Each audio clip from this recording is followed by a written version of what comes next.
Awesome. All right.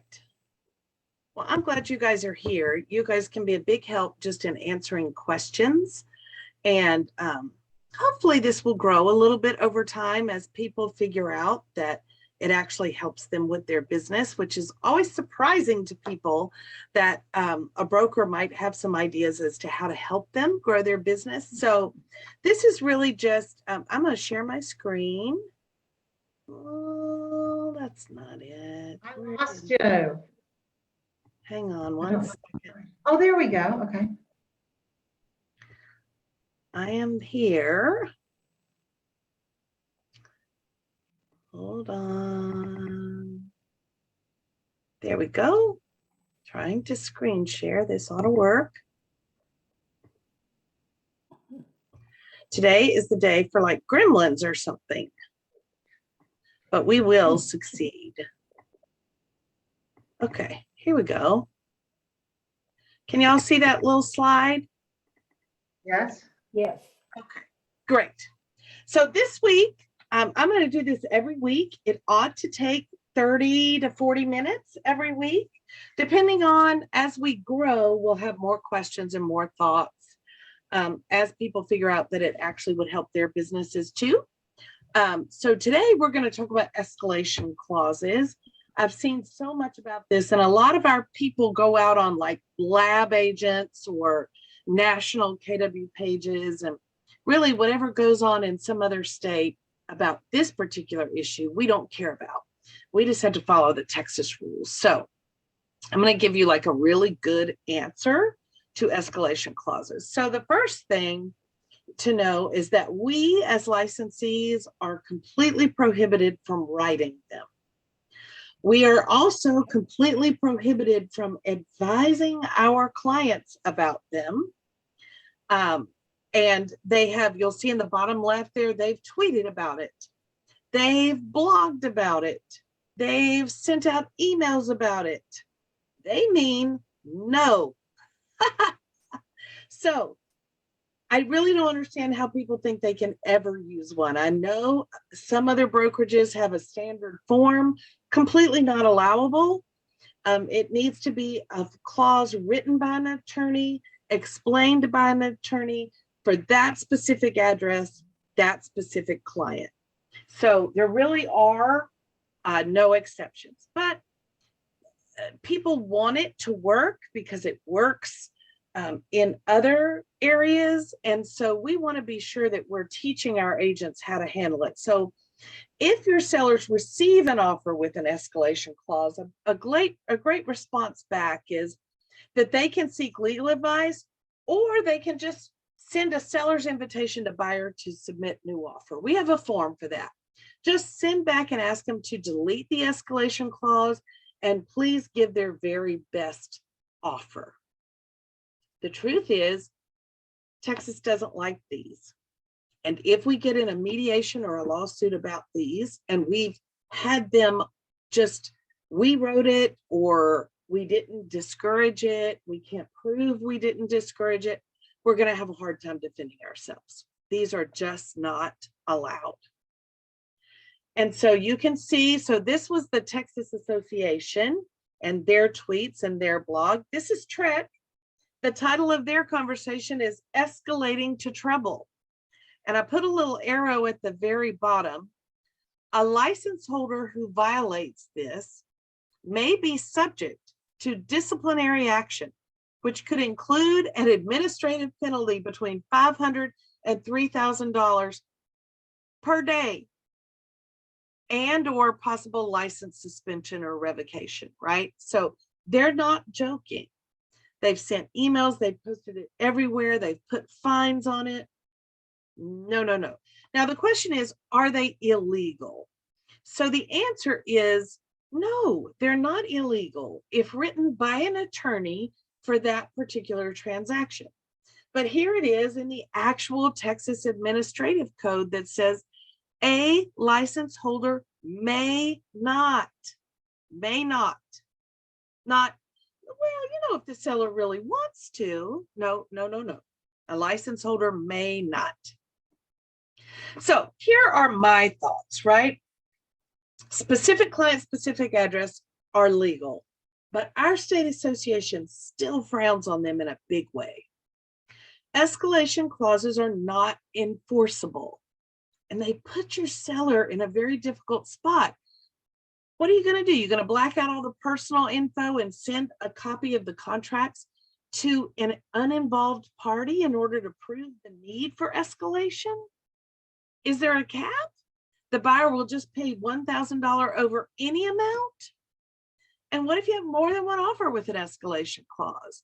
And what is their timeline for notifying the buying party that the escalation clause means the price will be blank?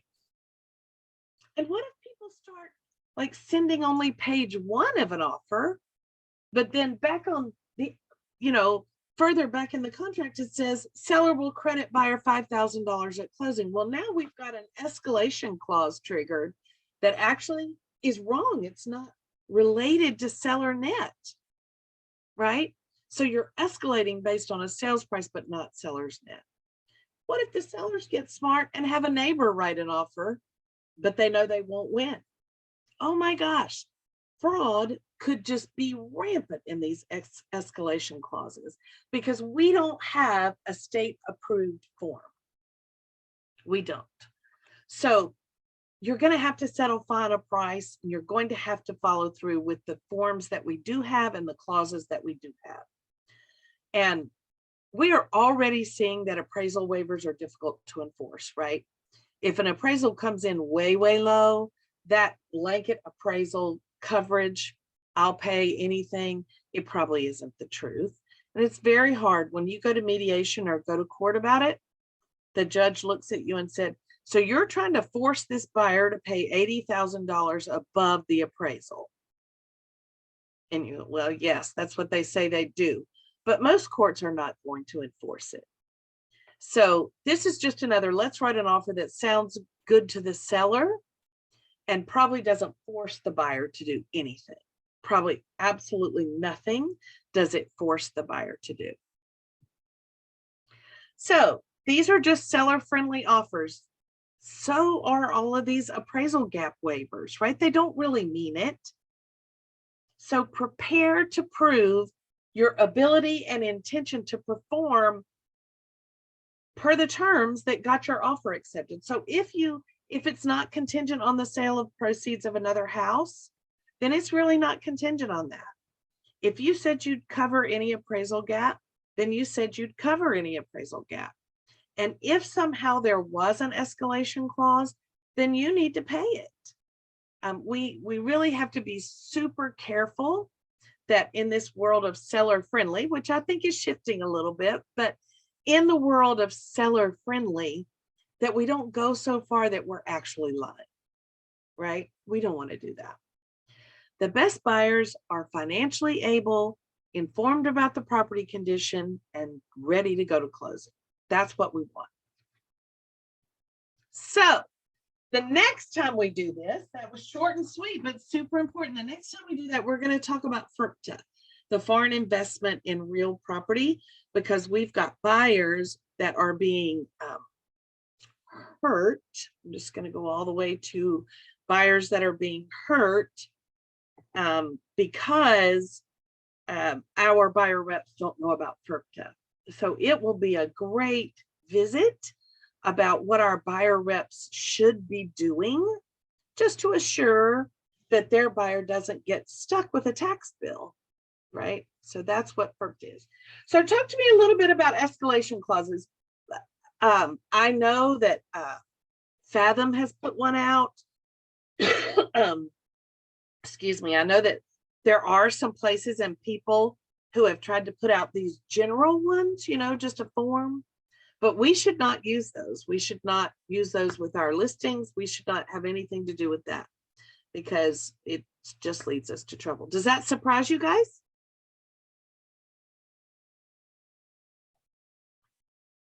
Are you unmuting? I'm not surprised. Well, I am surprised because people are asking for them now. Yep. So desperate to buy a house, and that when they lose out on several, then they're willing to pay, well, what's the best offer and why can't I beat that? And I know we can't do it. No, no, we really just can't. And the kind of secondary reason is because in Texas, you have to have an auctioneer's license to conduct an auction. And when you get into escalation clauses, it's kind of questionable about whether or not that could be seen as an auction. How, I don't think it is, but that question's gonna come up and we don't have an answer. And so Phantom has done one that's just a general, just somebody wrote it Yes. and we'll beat you. Yep. It's just a one-page form, but you write in the address, you write in the client name. So that's not, Track says absolutely not. Not defendable. Not defendable. Nope. So even though an attorney wrote the form, the attorney didn't talk to the client about it, it's not promulgated. So we don't, all of that is wrong. Well, who told the client to sign it? Well, I did. Well, that's illegal. Makes sense. Makes sense. Crazy. But I'm not surprised in this market that people aren't trying to come up with anything they can, because they are heartbroken. 6, 7, 8 offers in, what am I doing wrong? I can't tell you. I have no idea. And when people ask me what to offer, I tell them they've got to offer what they're comfortable with, because I don't have a magic ball. They think that, and I don't blame them. They think that we can guide them into what to offer, and we really can't. We don't know. We'll go for 4,000 over, 50,000 over. You don't know. Have you been doing higher option fees? Yes, and I'm seeing higher option fees. I really like those. I think option fees should have been high and earnest money should have been low the whole way. Me too. I completely agree with that. I've had people say, well, it's not supposed to be that big. And I'm like, well, to be honest, that was our custom, but I think it was the right thing all along. The seller's taking their house off the market for you. Yeah. It's not supposed to be that big. I love it if they tell you that. That's great. It's not supposed to be that big. Well, okay. I don't know who made that rule, but I do think we're seeing people who go through the option period and back out, and they have really just bought the right to put everybody to the side while they decide what they're doing. I don't think it's always inspection related or anything. I think I don't either. Using that to hold the property. They're just using it to hold the house. Then they go check on what interest rate can I lock? What would my timing be? They go check on all kinds of things, not just an inspection. Yeah, I agree. Well, so this will be every week, and every week we'll have a different topic. Next week will be FIRPTA, because that is coming up more and more and more, which is the foreign sellers. Foreign not being like a bigoted word, but an actual IRS status, right? There is a status as a foreign person, and you have to file different forms. And so that's what this is about. If the seller doesn't file the correct forms, the buyer gets stuck with a capital gains tax of 30%. So really big deal. We've had A seller can pass their tax ramifications to a buyer. Is that what you said? So FIRPTA, right? If they are a foreign person who does not pay income tax or anything here, right? They don't have a social security card and they don't have a green card. But they're the seller. The seller. This is the seller. When they go to sell, they owe tax. Because they owe tax, right? When they sell, they owe tax. If somehow they don't pay it, then that obligation falls to the buyer. So it has to be paid at closing. It's a really big deal that is starting to happen more and more and more. It's all in the contract, but we don't pay it.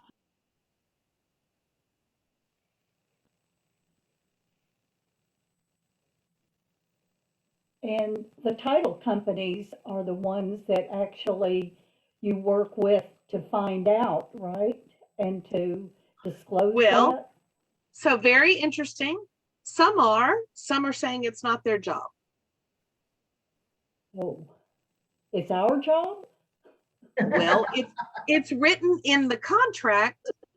The title company's not obligated at all. Well, that's crazy. Yeah. I was very surprised. I mean, we're obviously in a situation right now, right? Where the title company just said, well, no, we never do that. And our agents didn't know enough to ask or anything. So I had one about 6 months ago where it was a different title company than what I used, and they did not transfer the lease. The deposit, I mean, I thought that they had, prorated and done everything they were supposed to do. And their defense was it wasn't their job. I'm like, if you were in Denton, it would be your job because you would take care of us because there's an amendment. It's when we get away from those that we know, like, and trust, whoo, I mean, the service is just bare minimal sometimes, and we take it so much for granted that we're getting good service, but we don't always. So should we be asking the title company if the name, I would think that the name would, well, of course, it wouldn't really matter if it was a name that's appeared foreign or not. So should we be asking the title company? So we're going to talk about that next week. Okay. That's our purpose is next week, exactly what to do. But like, I would check with all the local title companies right now and ask if they do that as a part of their regular closing documents. Okay. And so that's what we're going to talk about next week. Right. Okay, you guys rock. I will see you here same time next week. Hopefully it'll begin to grow a little bit. Wonderful idea. I appreciate it. All right. Thank you guys so much. Bye. Bye-bye. Thank you. Uh-huh. Bye.